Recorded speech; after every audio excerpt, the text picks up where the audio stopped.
News 360 தொடர்கிறது. காவல்துறை அதிகாரியின் பெயரில் போலி முகநூல் கணக்கு தொடங்கி பண மோசடி செய்ய முயன்ற சம்பவம் அதிர்ச்சியை ஏற்படுத்தியிருக்கிறது. அது குறித்த ஒரு செய்தி.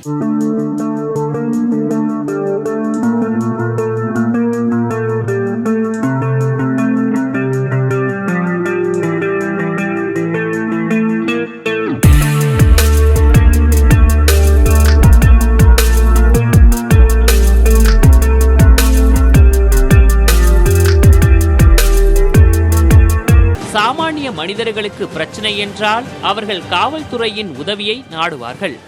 ஆனால் இப்போது காவல்துறையினர்களுக்கு பிரச்சனை ஏற்படுவதுதான் அதிர்ச்சி அளிக்கும் செய்தியாக இருக்கிறது.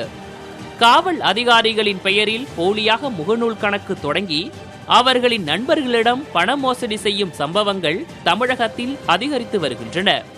அந்த பட்டியலில் சிக்கியிருக்கிறார் வேலூர் மாவட்ட போதைப்பொருள் தடுப்பு நுண்ணறிவு பிரிவு துணை காவல் கண்காணிப்பாளர் ஏ.டி. ராமச்சந்திரன். முகநூல் கணக்கு வைத்திருக்கும் இவர் அதில் அவ்வப்போது சில பதிவுகளை இட்டு வந்தார். ஆனால் அவரின் பெயரில் ஒரு பெரும் மோசடி சம்பவத்துக்கான முயற்சி அரங்கேற்றப்பட்டு வந்ததை அவர் அறிந்திருக்கவில்லை. ராமச்சந்திரனின் நண்பர்கள் தகவல் தெரிவித்த போதுதான் அவரின் பெயரில் போலி முகநூல் கணக்கு தொடங்கப்பட்டிருக்கும் அதிர்ச்சி தகவல் தெரிய வந்தது. ராமச்சந்திரனின் உண்மையான முகநூல் கணக்கில் இருக்கும் பெயர், அதில் இருக்கும் அதே புகைப்படத்தை பயன்படுத்திய மோசடி கும்பல் முகநூலில் போலியாக கணக்கு தொடங்கியிருக்கிறது. ஏற்கனவே அவரின் நட்பு வட்டாரத்தில் உள்ள நபர்களை தேர்ந்தெடுத்து அவர்களுக்கு மீண்டும் நட்பு அழைப்பு கொடுத்திருக்கின்றனர் மோசடி நபர்கள். பெயரும் புகைப்படமும் ஒரே மாதிரியாக இருந்ததால் புதிதாக வந்த நட்பு அழைப்பின் மீது யாருக்கும் சந்தேகம் வரவில்லை. இப்படி இருக்க ராமச்சந்திரனின் நண்பர்கள் பலருக்கு அந்த போலி முகநூல் கணக்கில் இருந்து தனிப்பட்ட முறையில் மெசேஜ் அனுப்பப்பட்டிருக்கிறது. ஹாய் நண்பா, எப்படி இருக்கீங்க? எனக்கு அவசரமா கொஞ்சம் பணம் தேவைப்படுது.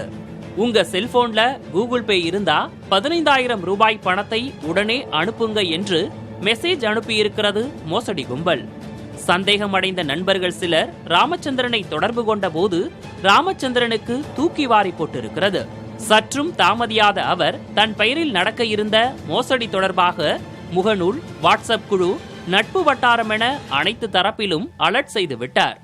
போலி முகநூல் குறித்து தகவல் சேகரிக்கப்பட்டு வரும் நிலையில் விசாரணையை தீவிரப்படுத்தியிருக்கிறது காவல்துறை. புதிய தலைமுறைக்காக செய்தியாளர் குமரவேல். வேலூர்ல நடந்த சம்பவம் அண்மையில் நடைபெற்றது. இதற்கு முன்பும் சென்னை காவல் ஆணையர் உட்பட பல காவல்துறை அதிகாரிகள் பெயர்ல போலி முகநூல் கணக்கு தொடங்கப்பட்டு ஏமாற்று மேலும் தொடங்கி நடந்திருக்கு. அதெல்லாம் என்னென்ன அப்படிங்கறதை விளக்குகிறார் செய்தியாளர் சுப்பிரமணியன். காவல்துறை உயர் அதிகாரிகள் பெயரிலேயே போலி முகநூல் கணக்கு தொடங்கி பண மோசடியில் ஈடுபட முயன்ற கும்பலை பிடிப்பதற்காக சென்னை மத்திய குற்றப்பிரிவு போலீசார் பல்வேறு வியூகங்களை வகுத்திருக்கிறார்கள். குறிப்பாக கூடுதல் டிஜிபிகளாக இருக்கக்கூடிய டேவிட்சன் தேவாசீர்வாதம், ரவி மற்றும் சென்னை காவல் ஆணையர் மகேஷ்குமார் அகர்வால், கூடுதல் ஆணையர் தினகரன் மற்றும் உதவி ஆணையர்கள், காவல் ஆய்வாளர்கள் வரை இதுபோன்ற அவருடைய பெயரிலேயே மோசடி கும்பல் போலி முகநூல் கணக்குகளை தொடங்கி அவர்களுடைய உறவினர்கள் மற்றும் நண்பர்களிடம் பணத்தை பெறக்கூடிய முயற்சியில் ஈடுபட்டு வருவது கண்டுபிடிக்கப்பட்டிருக்கிறது. இந்த மோசடி கும்பலை பிடிப்பதற்காக சென்னை மத்திய குற்றப்பிரிவு போலீசார் தனிப்படை அமைத்து தீவிரமாக தேடி வருகிறார்கள். முதல் கட்ட விசாரணையில் இந்த மோசடி கும்பல் ஜார்க்கண்டில் செயல்பட்டு வருவதாக தெரிய வந்திருக்கிறது. கொரோனா காலம் என்பதால் அங்கு சென்று அவர்களை பிடிப்பதற்கான முயற்சி என்பது காலதாமதப்படுவதாக காவல்துறை தரப்பில் தெரிவிக்கப்பட்டிருக்கிறது.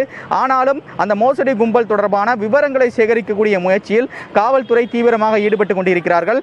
முதல் கட்டமாக அவர்களுடைய வங்கி கணக்குகளை முடக்குவதற்கான முயற்சியில் காவல்துறை தீவிரம் காட்டிக் கொண்டிருக்கிறார்கள். மேலும் இதுபோன்ற மோசடி கும்பலிடமிருந்து பொதுமக்கள் யாரும் ஏமாற வேண்டாம் என்ற ஒரு அறிவுறுத்தலையும் காவல்துறை தரப்பில் முன்வைக்கப்படுகிறது.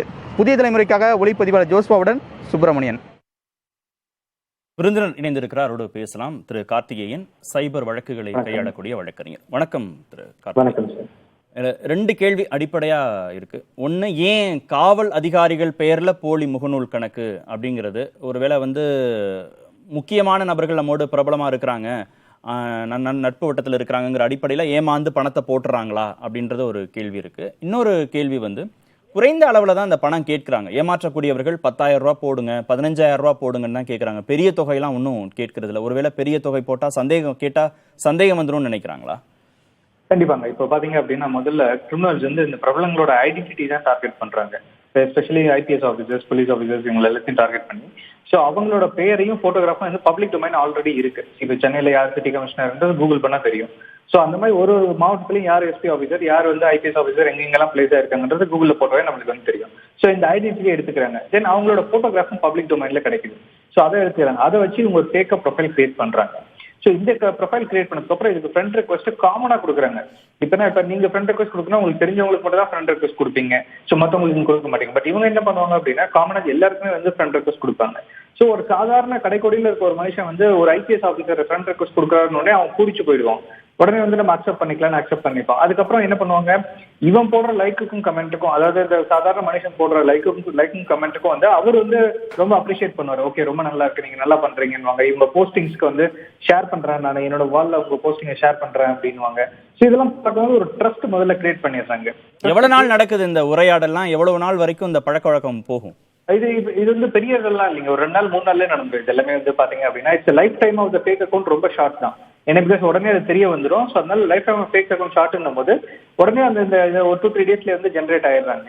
ஸோ அதுக்கப்புறம் சின்ன சின்ன அமௌண்ட்டா கேட்கறாங்க. பிகாஸ் அமௌண்ட் கொடுக்குறவங்க எவ்வளவு பெரிய ஆளுன்னு அவங்களுக்கு தெரியாது. ஸோ பட் 5000 10,000 அப்படின்றது இந்தியாவில் ஒரு ஸ்மால் அமௌண்ட், ஒரு காமன் மேன் கூட அஃபோர்ட் பண்ணக்கூடிய ஒரு அமௌண்ட்டா இருக்கு. ஸோ இந்த அமௌண்ட் கேட்டு எனக்கு கூகுள் பே பண்ணுங்க அர்ஜென்ட் அப்படின்வாங்க. அதுவும் ஒரு உயர் அதிகாரி கேட்கிறாரு, நம்ம கிட்ட கேட்கிறாரு அப்படிங்கிற போது அவங்க கடன் வாங்கியாவது கொடுக்கறதுக்கு ஒரு கண்டிப்பாங்க. ஏன்னா பிகாஸ் அவங்க மேல இருக்க மரியாதை, அவங்க வந்து நல்ல ட்ரஸ்ட் கிரியேட் பண்ணிருக்கிறதுனால வந்து அந்த ட்ரஸ்டோட விளைவா வந்து இதை வந்து அமௌண்ட் ஷேர் பண்றாங்க. ஸோ முதல்ல நம்ம வந்து தெரிஞ்சுக்க வேண்டியது என்ன அப்படின்னா, இந்த சோஷியல் நெட்வொர்க்கிங் சைட்ஸ், ஃபேஸ்புக்கோ இல்லை ட்விட்டரோ எல்லாமே இருக்கட்டும், இது எல்லாமே ஜஸ்ட் ஒரு பிசினஸ் தான். அது வந்து சோஷியல் சர்வீஸ் பண்றதுக்காக அவங்க கிடையாது. அண்ட் அதே மாதிரி சோஷியல் நெட்வொர்க்கிங் சைட்ஸ்ல எந்த ஒரு வெரிஃபிகேஷன் சிஸ்டமும் கிடையாது. அதாவது அக்கௌண்ட் ஓப்பன் பண்றதுக்கு முன்னாடி வந்து ஃபேஷியல் ரெகக்னேஷனோ இல்ல வந்து லைக் உங்க பயோமெட்ரிக் வச்சு ரெகனைஸ் பண்றதோ இல்ல ஆதார் கார்டு இல்ல வேற ஏதாவது ஐடி ப்ரூஃப் வச்சு ரெகனைஸ் பண்ணி அதுக்கப்புறம் அக்கௌண்ட் ஓப்பன் பண்ற ஆப்ஷனே கிடையாது. யாரோட ப்ரொஃபைல் போட்டோ வச்சு யாரோட நேம் வச்சாலுமே வந்து அக்கௌண்ட் நம்ம கிரியேட் பண்ணிக்கலாம். ஸோ இது வந்து செட்பேக். இங்க இருந்து இந்த சோஷியல் நெட்வொர்க் கம்பெனிக்கு இந்த மாதிரி ஒரு ப்ரொஃபைல் கிரியேட் பண்ற ஆப்ஷன் கொடுக்குறாங்க அப்படின்னா அவங்களுக்கு பெனிஃபிட். பட் ஒரு காமன் மேனுக்கு இது ஒரு செட்பேக். பிகாஸ் யாரோட ப்ரொஃபைல் ஒரிஜினல் டூப்ளிகேட் நம்மளால கண்டே பிடிக்க முடியாது. பட் இதுக்கான தனி இன்டெலிஜென்ஸ் இருக்கு, அதுக்கான சாஃப்ட்வேர்ஸ் எல்லாம் வச்சிருக்காங்க. ஃபேக் ப்ரொஃபைல் எல்லாம் இருக்கிறதெல்லாம் இருக்கு. பட் அதெல்லாம் ரொம்ப எக்ஸ்பென்சிவ். காமன் மேன் வந்து அதை அஃபோர்ட் பண்ண முடியாது. ஸோ இதான் அட்வான்டேஜா எடுத்து கிரிமினல்ஸ் வந்து பண்ணிட்டு இருக்காங்க. போலி முகநூல் கணக்கு மூலமாக பண மோசடி செய்யக்கூடிய கும்பல்கிட்ட இருந்து எப்படி தற்காத்துக் கொள்வது அப்படின்னு நமது செய்தியாளர் நாகராஜனுடன் பகிர்ந்து கொள்கிறார் நெல்லை மாநகர காவல்துறை துணை ஆணையர் திரு சரவணன். போலீஸ் உடையிலேயே திருடன் என்ற பெயரில் அந்த முகப்புத்தகத்தில் கணக்கு தொடங்கும் பொழுது எப்படி அவங்கள கண்டுபிடிக்கிறது சார்? இது ஏடிஎம் நம்பர் கேட்டு வரக்கூடிய ஃபோன் கால்ஸ் பற்றி நமக்கு தெரியும். இப்போ அது சம்பந்தம் நிறைய விழிப்புணர்வு நம்ம காவல்துறை மூலம் பண்ண பின்னாடி இப்போ அதே ஒரு கும்பல் தான் வந்து இப்போ போலியான இந்த முகநூல் பக்கங்களை வந்து துவங்க வந்து ஆரம்பிச்சிருக்காங்க. அதுக்கு அவங்க குறி வைக்கக்கூடியது பிரபலமான நபர்கள் அல்லது வந்து காவல்துறை உயர் அதிகாரிகள். இவர்களுடைய பேர்களில் வந்து கணக்கை வந்து துவங்கி அதன் மூலமாக மெசஞ்சர் மூலம் அவர்களுக்கு நண்பர்களாக இருக்கக்கூடியவர்களுக்கு வந்து அனுப்பி தகவல் அனுப்பி அவசர உதவி பணம் தேவைப்படுகிறது, நீங்கள் கூகுள் பே அல்லது வந்து என்னுடைய அக்கௌண்ட்டில் நீங்கள் பணம் செலுத்துங்கள் என்ற கூடிய கோரிக்கைகளை அனுப்புகிறார்கள்.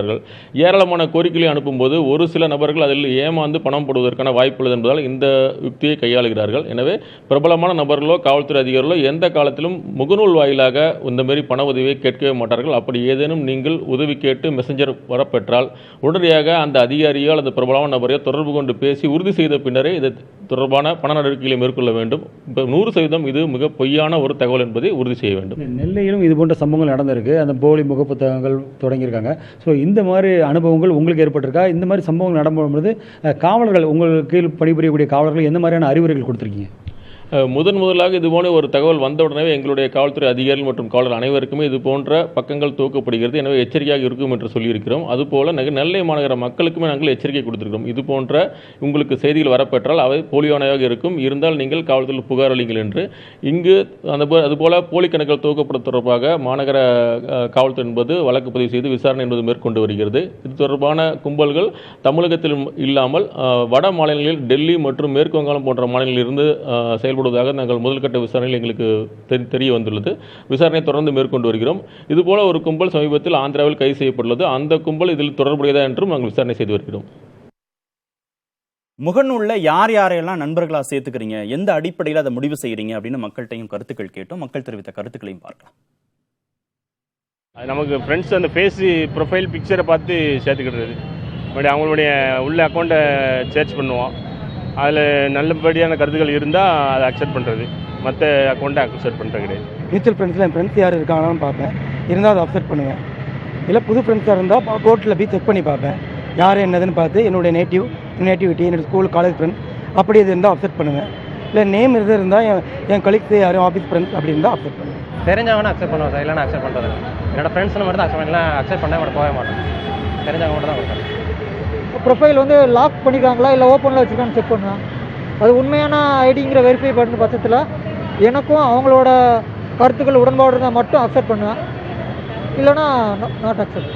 எனக்கு தெரிஞ்ச பசங்க, உள்ளூர் பசங்க, அப்புறம் ஃப்ரெண்ட்ஸு அந்த மாதிரி இருந்தால் அக்செப்ட் பண்ணுவேன். மற்றபடி வேறு யாராவது கொடுத்தா பண்ண மாட்டேன். ஃபேக் ஐடி நிறைய பேர் வருவாங்க, அதெல்லாம் நம்ம அக்செப்ட் பண்ண மாட்டோம், அதெல்லாம் ரிஜெக்ட் பண்ணி விட்டுருவோம். தொடர்ந்து விருந்தினர்கிட்ட பேசலாம். திரு கார்த்திகேயன், இப்ப மக்களுடைய கருத்துக்கள்லாம் பார்க்கிற போது ஓரளவுக்கு அவங்க ஒரு புரிதலோட இருக்கிறாங்கிறதான், எங்கேயோ ஒரு சில பேர் வந்து கொஞ்சம் அலட்சியமா இருக்கிறதுனால அவங்க ஏமாற்றப்படுகிறார்கள் தான் புரிந்து வேண்டியதா இருக்கு. இதெல்லாம் நெல்லையிலிருந்து மக்கள் பேசி அனுப்பின கருத்துக்கள். 2 கேள்வி. ஒன்று, பிரபலங்கள்டேந்து வரக்கூடிய அந்த ஃப்ரெண்ட் ரெக்வெஸ்ட்டை கையாளும் போது எந்த அடிப்படையில் எவ்வளவு கவனமாக அதை வந்து கையாளணும் அப்படின்னு. இன்னொன்று, மெசஞ்சரில் சில செட்டிங்ஸில் சில மாற்றங்கள்லாம் கொண்டு வந்தால் நம்ம அதை தவிர்க்க முடியும், போலி கணக்குகள் உள்ள வருவதை தவிர்க்க முடியும்ன்றாங்க. அதில் ஏதாவது விளக்கங்கள் இருக்கா? இருக்குங்க. இப்ப இதுல என்னன்னு பாத்தீங்கன்னா, இப்ப வந்து ஒரு பிரபலமானவர்கிட்ட இருந்து உங்களுக்கு ஃப்ரெண்ட் ரெக்வஸ்ட் கொடுத்தது அப்படின்னா, அந்த பேஜுக்கு நீங்க போய் பாத்தீங்க அப்படின்னா அவருக்கு வந்து எத்தனை ஃப்ரெண்ட்ஸ் இருக்காங்க, எத்தனை குரூப்ஸ் மெயினா பார்க்கலாம் நீங்க. ஃபார் எக்ஸாம்பிள், இப்ப நீங்க இருக்கிறீங்க அப்படின்னா, இப்ப நீங்க வந்து எந்தெந்த குரூப்ல இருப்பீங்கன்னா, மீடியா, ஜேர்னலிசம் இந்த மாதிரி குரூப்ஸ் தான் இருப்பீங்க. சம்மந்தமே இல்லாம உங்களோட நீங்க வந்து ஏரோஸ்பேஸோ இல்ல வந்து மெக்கானிக்கல் இன்ஜினியரிங் இந்த குரூப் எல்லாம் நீங்க வந்து ஆக்குபை பண்ணிருக்க மாட்டீங்க. பட் இந்த மாதிரி கிரிமினல்ஸ் என்ன பண்ணுவாங்கன்னா, ரேண்டமா எல்லா குரூப்ஸ்லயும் இருப்பாங்க. ஸோ ஒரு ஃபோக்கஸ்டான குரூப்ல அவங்க ஃபீல்ட்ல இருக்க குரூப்ல மட்டும் இருக்க மாட்டாங்க, எல்லா ரேண்டம் குரூப்ஸ்லயும் இருப்பாங்க. ஸோ அந்த மாதிரி ஒரு ரேண்டம் குரூப்ஸ்ல இருக்க மாதிரி ஒரு ப்ரொஃபைல் அப்படின்னா அது 100% ஃபேக் அப்படின்றத நம்ம முடிவு பண்ணிக்கலாம். அதே மாதிரி வந்து பாத்தீங்க அப்படின்னா, இந்த மாதிரி ரெக்வஸ்ட் கொடுக்கும்போது வந்து கிராஸ் வெரிஃபை பண்ணலாம். ஏன்னா பிகாஸ் இதுல ஒரு அட்வான்டேஜும் இருக்கு. ஏன்னா பிகாஸ் தெரியாதவங்களோட ப்ரொஃபைல் அவங்க கிரியேட் பண்றதுல பிரபலமானவங்க ஒரு ஐபிஎஸ் ஆஃபீஸர், ஐஏஎஸ் ஆஃபீஸர் இவங்க ப்ரொஃபைலை கிரியேட் பண்ணும்போது என்ன ஆகுதுன்னா, அவங்களோட இன்ஃபர்மேஷன் ஆல்ரெடி பப்ளிக் டொமைன்ல, இன்க்ளூடிங் அவங்களோட கான்டாக்ட் நம்பர் வரைக்கும் ஆல்ரெடி பப்ளிக் டொமைன்ல இருக்கு. ஸோ அவங்களுக்கு டைரக்டா நீங்க கால் பண்ணலாம். கால் பண்ணி இந்த மாதிரி எனக்கு ஒரு மெசேஜ் அனுப்பிச்சிங்க சார், நீங்க தான் அனுப்பிச்சிங்களா அப்படின்னு சொல்லி கேட்டீங்க அப்படின்னா அவங்க அதுக்கு எது மாதிரி ரெஸ்பாண்ட் பண்ணுவாங்க. இதுல என்ன பிரச்சனை அப்படின்னு பாத்தீங்க அப்படின்னா, சப்போஸ் நம்ம வந்து ஃபோன் பண்ணி கேட்டா அவங்க தப்பா எடுத்துப்பாங்களோ, இல்ல வந்து நம்ம வந்து அவர் கேட்ட உடனே டிலே பண்ணிட்டோம் அப்படின்னா தப்பா எடுத்துப்பாங்களோ அப்படின்னு சொல்லிட்டு நீங்க பயப்பட தேவையில்லை. இல்ல நான் கடைசியில் நீங்க பணம் இழந்துட்டீங்க அப்படின்னா அதுக்கப்புறம் நீங்க அவரை கேட்டு கூட எந்த பிரயோஜனமும் கிடையாது, அவங்களாலையும் ஒன்றும் பண்ண முடியாது. அவங்க யாரு கிரிமினல் ஐடென்டிஃபை பண்றது. பணத்தை இழக்கிறதுங்கிறது ஒரு பக்கத்துல இழப்பு, இன்னொரு பக்கத்துல அந்த காவல் அதிகாரிக்கான பேரு கெட்டு போகுது, அவருடைய நற்பெயருக்கும் களங்கம் ஏற்படுது. கண்டிப்பாங்க. அதே மாதிரி இது ஒரு புது விஷயம் கிடையாது, இது ரொம்ப வருஷமா பாத்துட்டு இருக்கோம். நாங்க ஒரு 7-8 வருஷத்துக்கு முன்னாடி இந்த மாதிரி ஒரு கேஸ்ல வந்து நாங்க ஜார்க்கண்ட் வரைக்கும் போனோம். அங்க போய் அந்த கேஸ்ல இருந்து இன்வெஸ்டிகேட் பண்ணி பார்த்து அந்த போன் கால்ஸ் எல்லாம் அப்பதான் வர ஆரம்பிச்சது. நிறைய பேருக்கு நாங்க பேங்க்ல இருந்து பேசுறோன்ற போன் கால்ஸ் எல்லாம் வந்தது இல்லைங்களா. சோ அப்ப நாங்க டவர் லொகேஷன் வச்சு அந்த இடத்துல போய் பார்த்து அந்த சிம் கார்டு யார் பேர்ல வாங்கிட்டாங்கன்னு பார்த்தோம் அப்படின்னா, நொய்டா போலீஸ் ஆஃபீஸர் பேர்ல தான் சிம் கார்டு. தென் அவங்களை உள்ள சீஸ் பண்ணி நாங்க உள்ள நிறைய சிம் கார்டு எடுத்தோம். எல்லாருமே பாத்தீங்க அப்படின்னா போலீஸ் ஆஃபீஸர்ஸோட அட்ரஸ் ப்ரூஃப், ஐடி ப்ரூஃப் வச்சுதான் வந்து பர்ச்சேஸ் பண்ண சிம் கார்டா இருந்தது. சோ அந்த மாதிரி வந்து போலீஸ் ஆஃபீஸர்ஸ் பேரு அப்படின்னு சொன்ன உடனே வந்து ஈவன் அந்த டைம்ல நெட்வொர்க் சர்வீஸ் ப்ரொவைடர் கூட வந்து வெரிஃபை பண்ணாம ஆக்டிவேட் பண்ணியிருந்தாங்க நிறைய சிம் கார்ட்ஸ். அதுக்கப்புறம் நெட்வொர்க் சர்வீஸ் ப்ரொவைடர்ஸ்க்குலாம் நம்ம இன்ஃபர்மேஷன் கொடுத்தோம். அந்த போலீஸ் ஆஃபீஸர் அப்படின்னா ஒரு பயம், ஒரு ட்ரஸ்ட், இதான் வந்து கிரிமினல்ஸ் கீயா வச்சுக்கிறாங்கன்னு சொல்லலாம். சோ அதை இதுவும் பெரிய சவால் தானா? ஜார்க்கண்ட், பீகார் மாதிரி வட மாநிலங்கள்ல இருந்து செயல்படுறதுங்கிறது. இப்ப ஆந்திராவில் கைது செய்தோம், அப்படி ஒரு குரூப்பை கைது செய்தோம் அப்படின்னு திரு சரவணன் குறிப்பிட்டாரு. ஆந்திரா கூட பக்கத்து மாநிலம், ஆனா இன்னும் தூரம் போக போக இன்னும் காவல்துறைக்கு சவால் தானே அது? கண்டிப்பாங்க. இப்ப ஆந்திரால பண்ணாங்க அப்படின்னா தெலுங்கானா போலீஸ் வந்து இதே மாதிரி ஜார்க்கண்ட் கும்பல தான் வந்து அரெஸ்ட் பண்ணாங்க. தெலுங்கானா போலீஸ் ஆஃபீஸர்ஸ் அரெஸ்ட் பண்ணது.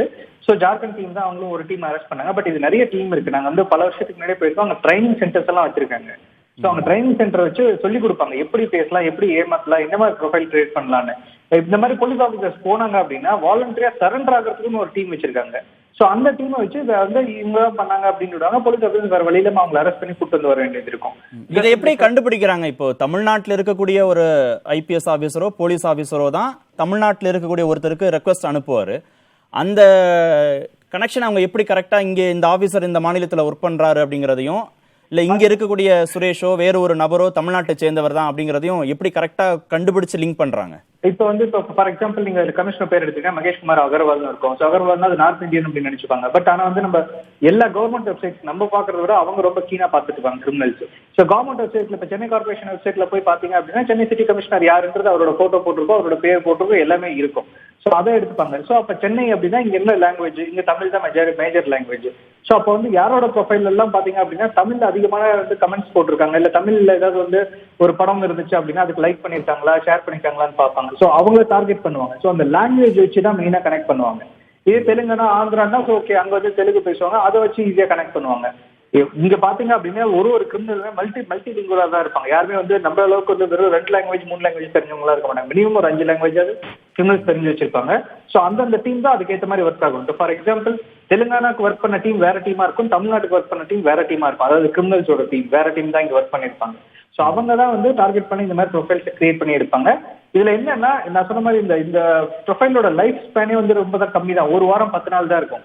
அதுக்கு மேல போச்சு அப்படின்னா ஃபேஸ்புக்கே வந்து ஆர்டிஃபிஷியல் இன்டெலிஜென்ஸ் யூஸ் பண்றாங்க. அவங்களே வந்து அந்த ப்ரொஃபைல வந்து பிளாக் பண்ணிடுவாங்க, இல்லைன்னா ப்ரொஃபைல் ரிமூவ் ஆயிடும்.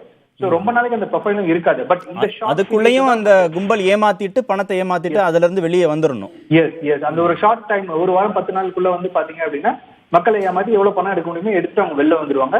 இந்த அக்கௌண்ட்ஸ் கூட ஃபேக் அக்கௌண்ட்ஸ் தான். அந்த அக்கௌண்ட்ஸ் எல்லாம் ஃப்ரீஸ் தான் நம்ம பண்ண முடியுதே தவிர வந்து பாத்தீங்க அப்படின்னா அக்கௌண்டோட ஓனர் யாருன்னு கண்டுபிடிக்கும் போது ரொம்ப கஷ்டமா இருக்கு. பிகாஸ் இதுல பணம் கேட்கறது ஒரு விஷயம். இன்னொரு சில கேஸ் எல்லாம் எப்படின்னு பாத்தீங்க அப்படின்னா உங்க அட்ரஸ் ப்ரூஃப் கொடுங்க, உங்க ஆதார் கார்டோட காப்பி கொடுங்க, நாங்க சும்மா வெரிஃபை பண்ணிட்டு வரோம்னு சொல்லுவாங்க. நிறைய பேர் ரொம்ப கிளவரா நினைச்சு பணம் நம்ம கொடுக்கல, இல்ல வெறும் வந்து தானே கேட்கறாங்க, ஐடி ப்ரூஃப் அட்ரஸ் ப்ரூஃப் தானே கேட்கறாங்க, அதை கொடுக்கலாம்னு சொல்லி கொடுப்பாங்க. ஆன்லைன்ல வந்து அவங்களுக்கு வந்து மெயில் அனுப்புறதோ இல்ல மெசஞ்சர் மூலமா போட்டோ எடுத்து அனுப்புறதோ இந்த மாதிரிலாம் பண்ணிருக்காங்க.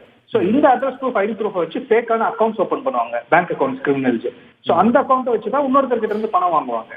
அப்படி வாங்கும் போது பாத்தீங்கன்னா அக்கௌண்ட் ஓனர்ஷிப் நம்மளுதா இருக்கும். நம்ம யாராவது ஒருத்தங்க தெரியாம அந்த ஐடி ப்ரூஃப் அட்ரஸ் ப்ரூஃப் கொடுத்திருப்பாங்க, அதை வச்சு அந்த அக்கௌண்ட் ஓப்பன் பண்ணிருப்பாங்க. மோஸ்ட் ஆஃப் அக்கௌண்ட்ஸ் இந்த மாதிரி ஃபேக் அக்கௌண்ட்ஸ் எல்லாம் பாத்தீங்க அப்படின்னா வெஸ்ட் பெங்கால்ல தான் ஓப்பன் பண்றாங்க, அங்க தான் நடந்துட்டு இருக்கு. சில கேஸ்ல நாங்க வந்து இன்வெஸ்டிகேட் பண்ணி பார்க்கும்போது பாத்தீங்க அப்படின்னா வெறும் பிளாங்க் ஷீட்ஸ், வெறும் பிளைன் ஷீட்ஸ் அப்லோட் பண்ணி அக்கௌண்ட் நம்பர் ஓப்பன் பண்ணிருக்காங்க. பிகாஸ் நீங்க ஸ்கேன் பண்ணீங்கன்னா அது பிடிஎஃப் ஃபைலா கன்வெர்ட் ஆகும். உள்ள கண்டென்ட் இருக்கா இல்லையான்னு அந்த சிஸ்டம் பாக்குறது இல்ல. பட் ஆன்லைன் அக்கௌண்ட் ஓப்பன் பண்ணும்போது பேங்கிங் சிஸ்டம்ல ஒரு பிடிஎஃப் ஃபைல் அப்லோட் பண்ணீங்கன்னா ஐடி ப்ரூஃப்ன்ற காலம்ல பிடிஎஃப் ஃபைல் அப்லோட் பண்ணும்போது அது அக்கௌண்ட் நம்பர் ஜென்ரேட் பண்ணி கொடுக்கும். அந்த மாதிரி வந்து வெறும் ஃபேக்கான ஒயிட் ஷீட்டை வச்சு அக்கௌண்ட் நம்பர் கிரியேட் பண்ண கேசஸ் கூட நாங்க நிறைய கேஸ் பார்த்திருக்கோம். ஓகே. தினம் ஏதாவது ஒரு மோசடிகள் குறித்து பேசிட்டே இருக்கோம். ஆனா தோண்ட ஏதாவது ஒன்று தினமும் புதுசா வந்துட்டே இருக்கு. இன்னொரு சந்தர்ப்பத்திலையும் நம்ம சந்திக்கலாம். நன்றி இந்த அமர்வுல நீங்க பங்கேற்றதற்கு. நியூஸ் 360 நிறைவு பெறுகிறது.